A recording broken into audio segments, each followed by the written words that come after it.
Ay, by the way, bago ko makalimutan ha, ito pong si Attorney Ferdinand Topacio, sinampahan po ng disbarment complaint ni Congresswoman Sara Ilago sa Korte Suprema. Ng teteng ka, yung kabastusan ng bunganga mo, sana may kahinatnan. Pero ito po ang pag-uusapan natin mga tol. Si Attorney Melvin Matibag, ang NBI Director po sa kasalukuyan, ay inakusahan po na meron pong kamuting kahoy na liderato nito pong si Attorney Ferdinand Topacio. O baka sabihin ninyo, gawa-gawa ko lang yan. Hindi po. Isinare ko pa nga po at itinag ko pa si Attorney Melvin Matibag eh. Shout out kay Director Attorney Melvin Matibag ha. Ito po yung sabi sa inyo nitong si Topacio eh. Kaibigan natin ha. Ako galing din po ako sa NBI nung panahon ni Mayor Lim eh. Di ba nag-NBI siya bago siya naging mayor? I have the deepest respect for the men and women of the NBI na talagang very professional, matatalino, masasipag sa trabaho. Kaya lang, minsan ang liderato ay kamoting kahoy. May Attorney Melvin Matibag, no? Direkta po kayong sinasabihan itong si Ferdinand Topacio, bastos talaga ang bunganga. No? Ang liderato nyo daw po, kamoting kahoy. Pero ano ba ang naging kaganapan ngayong araw po na ito mga tol? Kaninang umaga, dumating po ang 18 pero 16 lamang na ex-soldiers kasama po si Attorney Levido Baligod. Dito nga po sa balita na atin pong nirereaksyonan by, sino ba to? Si Jan Consulta ba to? O yan, pakinggan na lang po natin siya mga tol ha. Ulitin natin. Yan. Mga kapuso, nandito na nga ngayon sa National Bureau of Investigation. Karating-dating lang ngayon itong 18 Kanina Marines po yan. kasama si Attorney Baby Beligod at sama-sama sila ngayon nagpapasok dito sa pinaka-main entrance ng NBI. At nandito rin si Attorney Ferdinand Topacio, sa aming kaliwa, at kasama din siya sa roon na masamahan nakita yung mga mangyayari ngayon dito. Ito, mga kapuso, kumukuha sila ngayon ng ID. Ang mga oras mo lang. Yan po yung kaninang umaga pagdating po nila sa NBI. 16 lamang po sila dyan, hindi po kumpleto. Ewan natin bakit wala po yung dalawa. Tapos natanong po si Baligod at itinanggi niya po na binayaran ang 18 ex-Marines. Panoorin po natin ito. In today's mamaya na lang coming here. Yung kanila po, initial results lang po. we are ready to cooperate and provide whatever information they need. But I look at the subpoena and it appears that what NBI wants to know is the background of the 18. So we will provide all the information. Kasi may sinasabi si Director na 8 daw, hindi Marines o 4, no? So we will provide their serial numbers, no? Ang sabi, yung 8 daw ay hindi empleyado ni Saldico. So we will provide their identification cards signed by Saldico na empleyado sila. So mamaya, kung ano yung mangyayari, i-feed namin sa inyo. Yung 4 daw, sir, na hindi naman daw po Marines, hindi driver, bodyguard lang po. Hindi, lahat ng 18 na ito, as we said, 16 were former Marines, 2 were former Philippine Army. Sir, Maliwanag naman yun sa affidavit. ready din po mag-file ng separate na salaysay itong 18 kasi yung sa isang affidavit lang po parang kini-question yun eh. Alam nyo, kaya na may tinatawag tayong joint affidavit kasi kung may common knowledge, pwedeng pagsamahin. Diba? Kaya pag makikita nyo, yung unang portion ng affidavit, ang ginagamit naming pronoun doon ay kami. Kasi lahat sila empleyado. Pero pagkadating doon sa mga nag-deliver, nakalagay naman specific doon. Kami, tube, etc. So, specific yun. No? Yung 18 experience today pupunta. Okay. Sir, yung sinasabi po na correct daw po si Tony Pascual sa inyo po offer. What are your thoughts on this? Yeah, correct. Because I am their off-counsel. No? Ang off-counsel, it means kung may mga cases sila that they need some support or help, I help them out.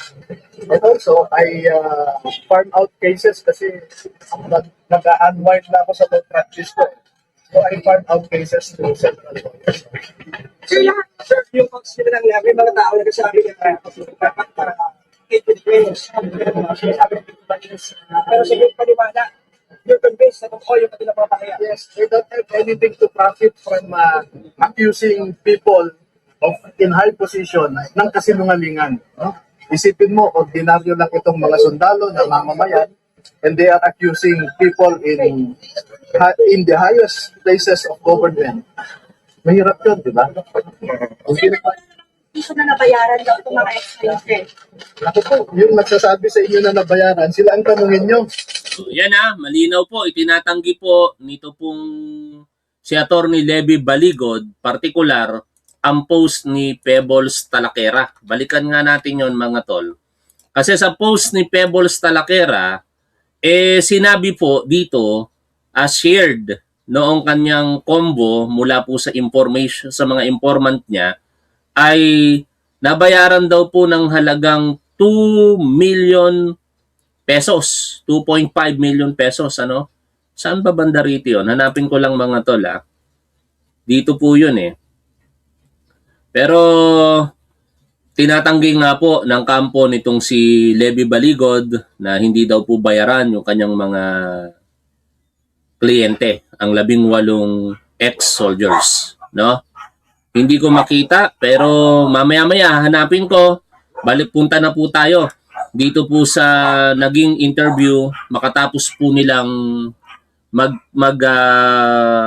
sunod sa patawag po ng NBI, pero ini-insist ng kampo, partikular nito pong si Attorney Ferdinand Topacio at saka ni Mike Defensor, na hindi daw tama yung ginagawa po ng NBI, partikular ang ipaghiwa-hiwalay itong mga Marines at kunan ng individual na salaysay. Nagtataka ako, bakit ayaw nilang pumayag sa ganong aspeto mga tol? Kasi alam nyo sa investigation, naging investigador po ako, hindi naman pwedeng ikaw nag-aakusa ka, tapos kung ano lang yung sinasabi mo, paniniwalaan na kagad ng investigador at isasampa mo na kagad yung kaso. Di ganun po yun.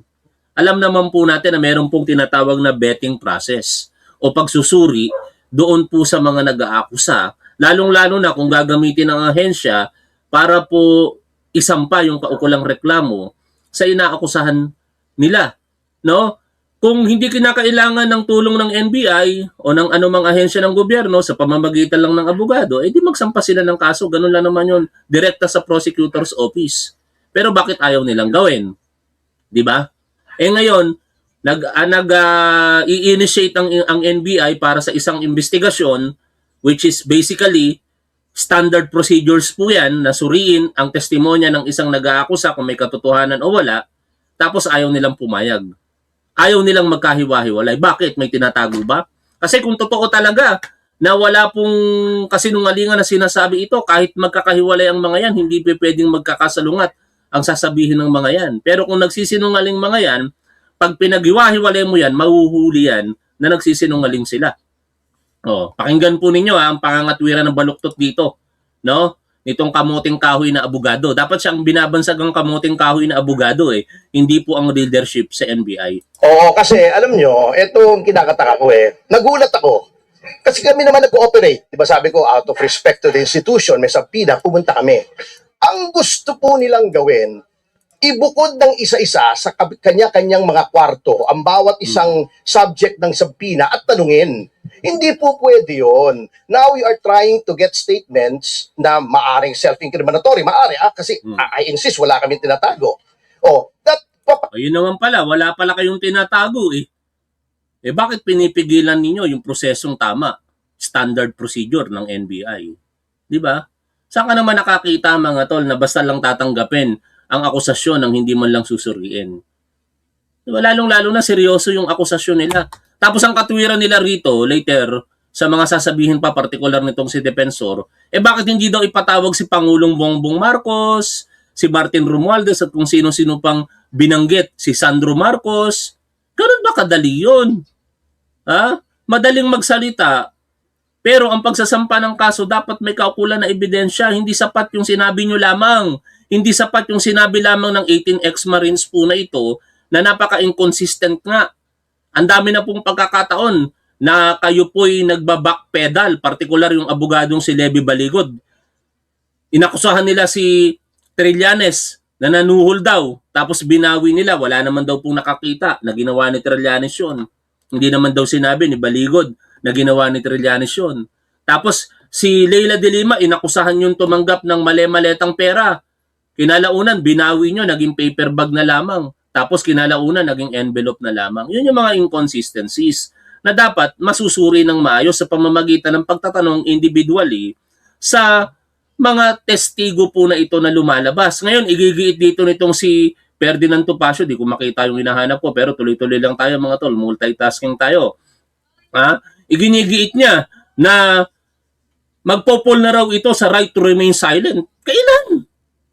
Bakit magkakaroon ng right to remain silent na turingang abogado ka? Alam niyo mga tol, ako hindi po ako abogado pero basic po yon. Ang karapatan po na manahimik ay sa isang taong nasa custodial interrogation o kaya sa isang taong inaresto. Basic po yon. No? Para sa mga taong testigo, wala. Bakit mo i-insist yung right to remain silent? Testigo ka. Kung wala ka namang sasabihin, wag mo sabihin. Pero wag mong i-insist yung right to remain silent. O dito, tuloy Pasok natin. na yung right to remain silent. Yan. Kasi, with respect to the Marines, ayoko naman pangunahan si Atty. Baligod. Pero yung sinasabi nila, with all due respect, Nakita ko na. O eto balik tayo doon. Tinatanggi ni Baligod na hindi daw po bayaran itong 18 ex-Marines. Pero ito po yung post ni Pebbles Talaquera at sinasabi niya rito, ayon po sa nag-send sa kanya, basahin ko lamang po, quote and quote, yun sa 18 Marines po daw, 450 million pesos binigay nila Chavit kay Defensor at Atty. Baligod para po magsalita ang mga Marines. Kasama na po daw doon yung isang pulis na taga Bacolod na natakot pong lumabas kaso umatras po si Gutesa. Nabigyan na daw po sila ng 2.5 million pesos, isa yung balansi po o yung balansi po ng na pagtestigo na daw po sila. Aatras din daw po lahat yan kasi natatakot po kinuha lang daw po ang pera na 2.5 million pesos. Meron pa daw ibang Sara Army gustong sumama sa umpisa para lang po daw makakuha ng pera tapos magtatakbuhan din po. Yan po ang usapan daw nila mga opisyal sa Sara Army.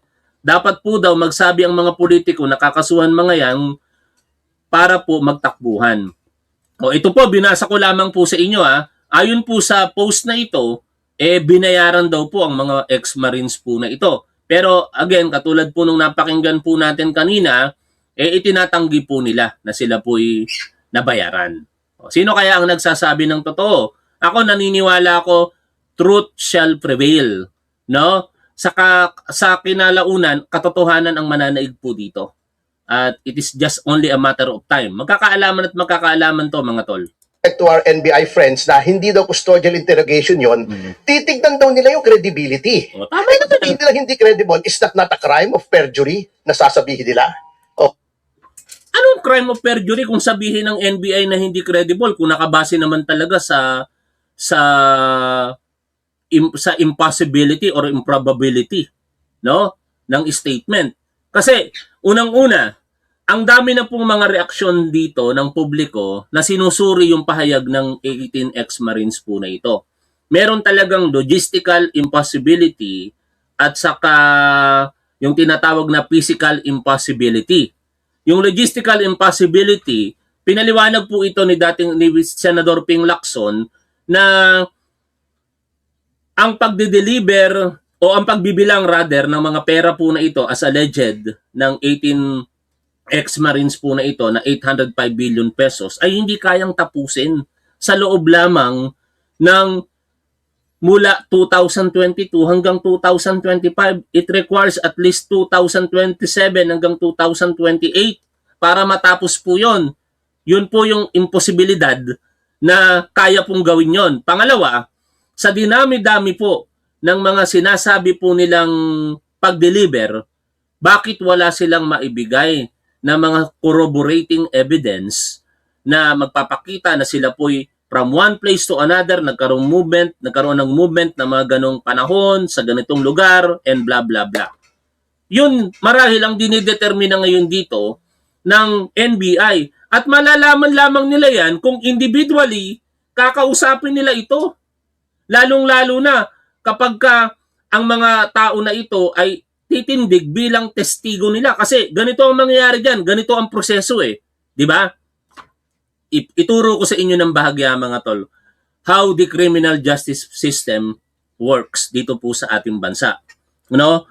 The criminal justice system, machinery po ito ng gobyerno para po malaman kung may nangyaring krimen, para po kung may nangyaring krimen, malaman kung sino po ang gumawa nito, at kung alam na kung sino ang gumawa nito, mapanagot sa harapan po ng batas, at syempre, eventually maparusahan, ma-reform, at maibalik muli sa community. It involves 5 pillars. The law enforcement, the first pillar, which is composed of the NBI, the PNP, among other law enforcement agencies, depende kung ano po yung law violated. Pangalawa, papasok po yung second pillar na prosecution. Ikatlo, ang korte. Fourth pillar is the correction, and the 5 pillar is the community. Iikot lang yung cycle niyan. Ngayon, babalik tayo dito sa situation. Kine-claim ng 18 ex-marines po na ito that a crime has been committed no other than our beloved President Ferdinand Bongbong Marcos Jr. Di ba? Serious offense ang ibinabato kay Pangulong Bongbong Marcos among other names like Congressman Martin Romualdez, Sandro Marcos, Leila de Lima, Antonio Trillanes, and others. Except yung mga kapanalig ng Duterte, wala raw kasama doon. Wala raw kasalanan. O. Sa makatuwid, meron silang akusasyon ng paglabag sa batas. Ang 18 Marines po na to 18 na 18 pa. Ngayon, syempre nasa first pillar tayo. Merong nangyaring krimen. Idedetermina ngayon sino yung gumawa, inaakusahan nila. Paano mo yun mapapatunayan kung sino yung gumawa sa pamamagitan ng mga nag-aakusa na tatayo bilang testigo para dun sa law enforcement at eventually aakyat sa prosecution? Hindi naman ganun kadali yun. Bago yan dalhin sa prosecution ng NBI, for example, dapat matibay na ang kanilang paniniwala na meron po talagang sapat na nangyaring krimen base po sa mga ebidensya. At hindi sapat ang testimonya lamang. Attorney Ferdinand Topacio, dapat alam na alam mo yan bilang abogado. At para malaman kung talaga bang may sapat na ebidensya, susuriin ngayon individually yung mga tumatayong testigo. Hindi pa pwedeng sabihin mo, hindi, gusto lang namin grupo eh. Pwede ba yun? Kayo ba dapat ang masunod, Attorney Ferdinand Topacio, hindi yung law enforcement agency na nag-iimbestiga at magsasampa ng kaso sa prosecution para lamang ma-prove sa harapan ng prosecution na talagang ito yung mga ebidensya at ito yung ginawa ni Pangulong Bongbong Marcos among other names. Pero pinipigilan ninyo ang NBI at ini-insist nyo ngayon ang isang bagay na hindi naman applicable sa kanila, like the right to remain silent. Bakit mo sasabihin na applicable sa kanila ang right to remain silent? Hindi naman yan mga akusado. Hindi nga sila nasa custodial interrogation. Sila ay ininyayahan dyan bilang witness at malaya silang sabihin o hindi magsabi ng kanilang nalalaman. Kung ayaw nila magsalita sa harapan ng NBI, walang magagawa ang NBI, but do not insist the right to remain silent. Kasi ini-insist lamang ang karapatan na manahimik kung merong obligation ng Estado na dapat magsalita ka, pero dahil nga ikaw ay akusado, ikaw ay iniimbestigahan, ikarapatan mo yan, hindi ka magsasalita. Pero kung ikaw ay witness, hindi ka naman pipilitin ng NBI. Kung ikaw ay mananahimik, so be it. Wala nang pagpipilit mula sa NBI. At hindi mo kailangan i-insist ang right to remain silent, Attorney Ferdinand Topacio. Di ba? Kaya very suspicious po ito and very alarming itong ginagawa nila. Na isasabihin na nila, i-interviewin nila isa-isa. Alam naman nila, isa lang ang abogado ng 18. Sabi ko nga sa kanila, ano bang partisipasyon ng aking... Masyadong defensive tong mga tao na ito, no?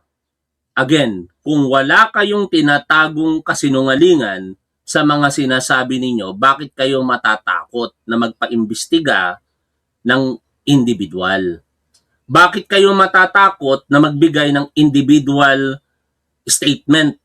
Ngayon, kung sinasabi ninyo, katulad nung paliwanag ni Baligod, merong mga pangyayari na magkakasama, no?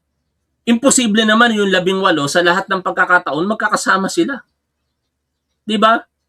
Dapat kung ano lang yung particular na magkasama sila, yun lang yung magkasama sila. Hindi yung kahit hindi ka naman kasama, pero dahil parte kayo ng 18, isasama mo doon. Magulo yun. Pipirmahan nyo lahat yan eh. Kaya nga nakalagay sa unan ng affidavit nyo, di ba? Kami. Tapos pagdating doon sa loob, pinapaliwanag Baligod, magkakaroon lang ng specificity, pagbabanggit sa mga pangalan. Hindi pa pwede yun. Ha? O, tuloy po tayo rito. Aking kliyente, he was not mentioned in the subpoena. Oh, hindi naman siya inireklamo. Sabi ko, kung talagang gusto nyo mag-imbestiga, bakit hindi nyo ipatawag? Yung itinuturo, ba't yung nagtuturo ang Ito na. pinatatawag nyo? Ito na yung tinatawag po natin na straw hat policy ba yon? Nakalimutan ko yung eksaktong termino. O kaya yung red herring na tinatawag. Tingnan niya natin. Nakalimutan ko yung particular na termino eh. Straw hat. Tama ba? Policy. Yan. Straw hat policy, di ba? Pag sinabing straw hat policy or strawman policy, ito po yung mga kaparaanan na binabaluktot po yung argumento para po pumabor sa kanila. Ang argumento dito, ganito lang kasimple eh. No, nagsasabi ba ng totoo itong mga 18 ex-soldiers po na ito? O kung nagsasabi kayo ng totoo, willing ba kayong magbigay ng individual na pahayag? Willing ba kayong usisa individually nang hindi kayo magkakasama? Ang sagot, oo, syempre, kasi nagsasabi kami ng totoo. Pero babaluktutin ngayon itong si Atty. Ferdinand Topacio para pumabor sa kanila ang naratibo. Kasi bakit? Pagka magkakasama ang mga ito, madaling sabihin na sila'y nagsasabi ng totoo. Pero kung sila po'y magkakahiwalay, madali ngayon malalaman kung sila po'y hindi nagsasabi ng totoo. Oh. Atty. Ferdinand Topacio, wag niyong lokohin ang tao.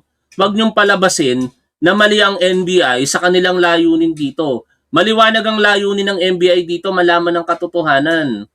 At ang paraan ng NBI na pagsasabi na hingan sila ng individual na statement ay normal pong proseso.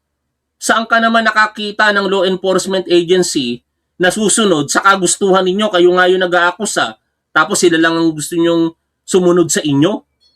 No? Para saan pa? At nagkaroon tayo ng investigation. The basic definition of investigation, syempre, is to accomplish threefold aim. Diba? Criminal investigation ang pinag-uusapan po natin dito Accomplish the threefold aim. Ano po yung threefold aim na yan? To identify the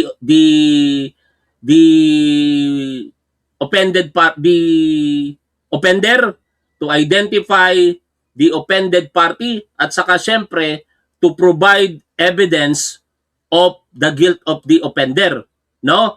Ngayon, paano mo malalaman kung ito bang offended party or offender ay sila talaga sa pamamagitan ngayon ng mga ebidensya? At isa lamang ang ebidensya na testimonya sa napakaraming mga ebidensyang pwedeng pagpilian. Hindi sapat, Atty. Ferdinand Topacio, na kine-claim lamang ng mga kliyente ninyo ay pwede ng paniwalaan ng NBI. Hayaan yung gawin ng NBI ang trabaho nila mag-imbestiga. Bakit kayo nakikialam?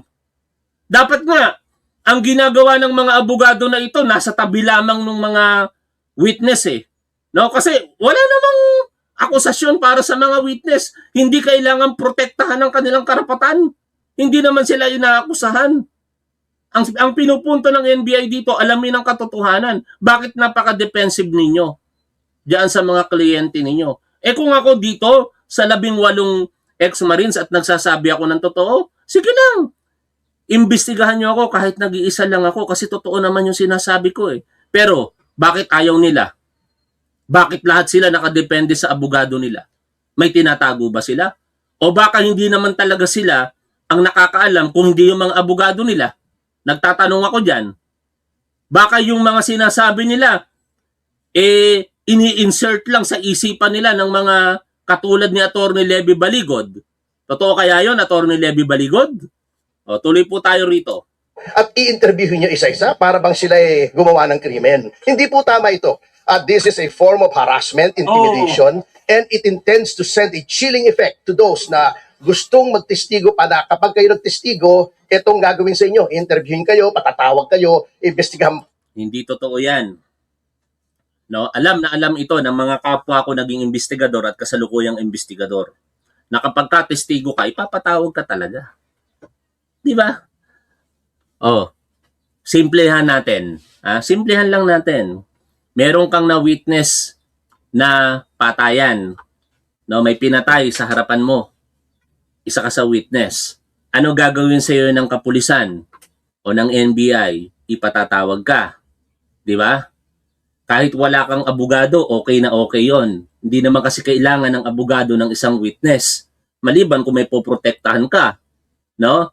Pero kadalasan, normal po iyon na pumupunta lamang ang witness out of, sabihin na natin, na concern para po sa hustisya, para sa katarungan. Kaya ang gagawin ngayon ng kapulisan, magtatanong sa'yo. Kukunan ka ng statement. Di ba? Susuriin kung gaano ba katotoo yung mga sinasabi mo at kung talagang mag-i-stand na ikaw ay witness. Ano ba yung witness? Di ba sinusukat yun doon sa kredibilidad at competency mo? Pag sinabing competency, simple lang, yung may nakita ka, o kaya may naramdaman ka, o kaya may naamoy ka, in short mga tol, maidi-describe mo kung ano yung mga na-observe mo, no, using your 5 senses. Ganun lang kasimple yun, Atty. Ferdinand Topacio. Pero pinipigilan nyo eh. Paano magagawa ng NBI na malaman kung totoo ba talaga ang mga alegasyon na ito kung lagi kayong nandyan sa tabi nila? O sabihin na natin, gusto nyo lagi kayong nandyan sa tabi nila, hindi ba pwedeng bigyan nyo ng pagkakataon na sila'y magsalita ng malaya sa NBI at makikinig lamang kayo? Anong kinakatakot ninyo? After all, witness sila, hindi naman sila kakasuhan. Ngayon, kung sinasabi nyo kinasuhan na sila ng perjury, ibang usapan na yon. Hindi naman NBI ang nagkaso ng perjury. Ang nagkaso ng perjury sa mga ito, yung kampo ni Leila de Lima, saka ito pong si dating Senador Antonio Trillanes. Ngayon, kung natatakot kayo na baka magkaiba ang pahayag, walang magagawa ang NBI doon. Kasi ganun lang naman kasimple yun eh. Kung pinaninindigan nyo na totoo na si Leila de Lima ay tumanggap ng pera, si Antonio Trillanes ay tumanggap ng pera, di ganun lang din ang sabihin sa NBI, bakit kayo matatakot na magbabago yung sitwasyon? Bakit nyo sasabihin sa harapan ng publiko, katulad ngayon sa pag-i-interview niya dyan, na baka sabihin ng NBI walang kredibilidad? Hindi sasabihin ng NBI na walang kredibilidad kung walang basihan. No? Ganun lang naman yun. O, tuloy po tayo rito. Kayo na para bagang kayo na yung kriminal. Ang assertion ko kanina, ang sinasabi ko sa kanila, of course, no, sinasabi ka namin yung NBI ay isang respetadong institusyon at kami nananalig sa NBI. Pero ang tanong ko, kung ini-establish lang yung identity ng mga tao, de-establish nila kasi Mike Defensor, no? Hindi porket sinabi ng NBI director na i-establish lang yung identities, sapat na. Kaya nga nandiyan kayo National Bureau of Investigation, no?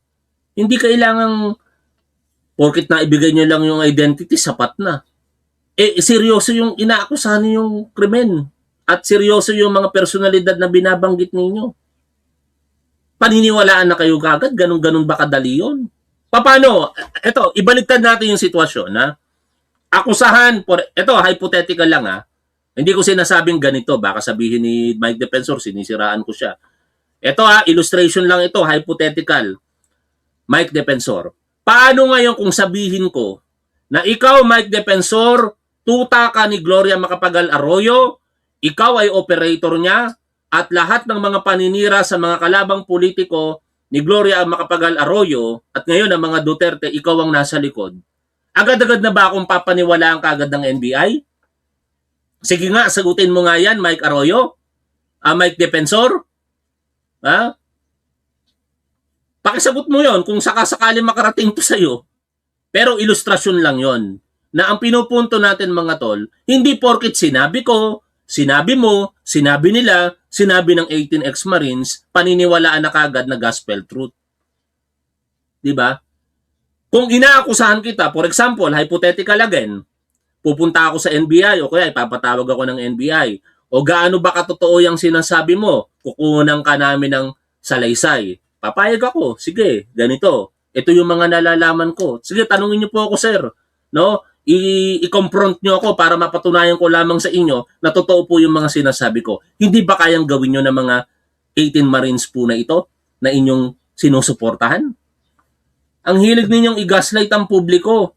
Ito maliwanag mga tol na for public consumption ang gusto nilang mangyari dito eh. Hindi para sa korte. Kasi hindi magi-stand sa korte ang ganito. Alam naman natin, may vlog nga dito si Fiscal EJ eh. Basahin ko lamang po sa inyo. Ito Sabi ni Fiscal EJ, saang party ba yun? Sabi ni Fiscal EJ dito, sa bandang huli, mukhang tama si Lacson. There's a real risk na magiging trial by publicity lang ang hearing instead of genuine fact-finding investigation. At meron pa rito. Saan ba banda yun? Pero sa aking pagkakatanda, sinabi ni Fiscal EJ na itong mga nangyayari ngayon na sinasabi ng 18 ex-Marines po na ito ay for court of public opinion. Hindi po ito pwede sa korte mismo. Ito na ba yun? O ito. Sabi dito. Ay, hindi ito yun. Saan ko ba banda nabasa yun na post ng Fiscal EJ? Dali lang mga tol Pero yun yung sinasabi, yun yung gusto kong i-share sa inyo. No? Ito Ito na. Sabi dito, my verdict, while the accusation are undeniably explosive, hindi, ito pa. Saan nababanda yun? Wala na tuloy tayo. Ito. My verdict, the affidavit is strong on narrative but weak on forensic proof. It was designed for the court of public opinion, but it may struggle to survive the ombudsman or Sandigan Bayan. Naunawaan ninyo, Mike Defensor? Kaya hindi pwede yung sinasabi nyo dito na hindi nyo pahihintulutan ng NBI kung talagang gusto nyo mag-proceed ito sa korte. Basta paniwalaan na lang ang mga ito nang hindi man lang sinusuri. Kasi madaling mag-akusa pero hindi i-stand sa baka sa determination pa lang ng probable cause ng prosecution, hindi na ito umubra mga tol Kung tatanungin nila yung mga tao, sabi nila kasi hindi, may karapatan kaming imbestigahan yung iba pang labas doon sa deputization. Sabi ko nga, indictment crime to Wala namang kaso to mga taong to. Now, if you insist that there is a crime, dapat imbestigahan yung tinuturo nila sa affidavit dahil yun yung krimen. Di ba? Ay, anak ng tete. Ano ito? Yun yung sinasabi talaga na strawman policy. No? Binabaluktot nila yung argumento para pumabor sa kanila. Again, uulitin natin, hindi porket nag-aakusa kayo, agad-agad iimbestigahan ang inaakusahan ninyo. Basic yon. Alam na alam mo yan, Mike Defensor bilang abogado. Alam na alam mo yan, Attorney Ferdinand Topacio. Na kapag ka may nag-aakusa, susuriin muna yung akusasyon. At kung merong basihan talaga bago magkaroon ng investigasyon. Nag-name drop itong 18 ex-Marines. Antimano, ipapatawag mo yung presidente ng Pilipinas? Pwede ba yun? Alam mo naman bilang abogado na merong immunity from suit ang presidente ng Pilipinas na kahit assuming for the sake of arguments na totoo ang sinasabi, hindi mo pwedeng ipatawag ang Pangulo ng Pilipinas. Ngayon, kung binabanggit mo si Congressman Sandro Marcos at Congressman Martin Romualdez, pwedeng ipatawag yun ng NBI. Pero hindi rin ganun kadali. Bakit sila magpapatawag kay Congressman Sandro Marcos at Martin Romualdez kung wala namang mabigat na ebidensya na nailalatag? At itong ebidensya na inilalatag ninyo, ayaw nyong ipa-scrutinize sa NBI. Anong klase yan? Nak ng teting na yan. Dalawa yung investigasyon na ginawa ng NBI dati, yung Napoles case at saka yung PhilHealth scam. Mm. So if that is the case, ipatawag nila yung tinuturo. Yung Napoles case, may mga testigo doon na inimbestigahan. Ha? At kung ano man yung binanggit mo pang kaso, meron din doong mga inimbestigahan ng NBI. Nagpa-imbestiga sila. Ito ayaw nyong pa-imbestigahan. Ayaw nyong paghiwalayin. Sa huli mga tol, di na natin tatapusin itong interview na ito. No? Kung wala kayong tinatago, kung nagsasabi ng totoo ang mga kliyente ninyo, huwag kayong matakot sa NBI. O ganito na lang gawin natin, i-challenge natin itong kampo ni na Baligod at saka nitong si Topacio at saka si Mike Defensor. O, kung ayaw ninyo na paghiwa-hiwalayin na sila lamang ang matatanong ng NBI, di samahan nyo. Basta magkakaiba, basta magkakahiwalay sila. Attorney Ferdinand Topacio, samahan mo ang isa. Like for example, yung Mr. Tube, samahan mo. Tapos pagkatapos ni Mr. Tube, yung isa naman, samahan mo. Yun lang naman ang point dun eh. Para pagka kinuhanan sila ng salaysay, mapapagtagni-tagni talaga kung sila ba'y nagsasabi ng totoo o hindi. O, hanggang dito na lamang muna mga tol. Maraming salamat po sa inyong lahat. At sa huli, sana magtagumpay. Out of topic yan, no? Pero parehas ang taong pinag-uusapan. Sana magtagumpay ang disbarment complaint na ipinail ni Congresswoman Sara Ilago dito po kay Attorney Ferdinand Topacio. Maraming salamat sa patuloy po ninyong pagsuporta sa ating gobyerno, sa ating Pangulong Bongbong Marcos at sa ating programa. Kung hindi po kayo DDS, huwag niyo po sanang kalimutang mag-like dito po sa ating live streaming. Maraming salamat. Shoutout po sa inyong lahat. Lagi po nating tandaan kung ano po ang tama at dapat, doon po tayo. Keep safe. See you always. Bye for now mga tol.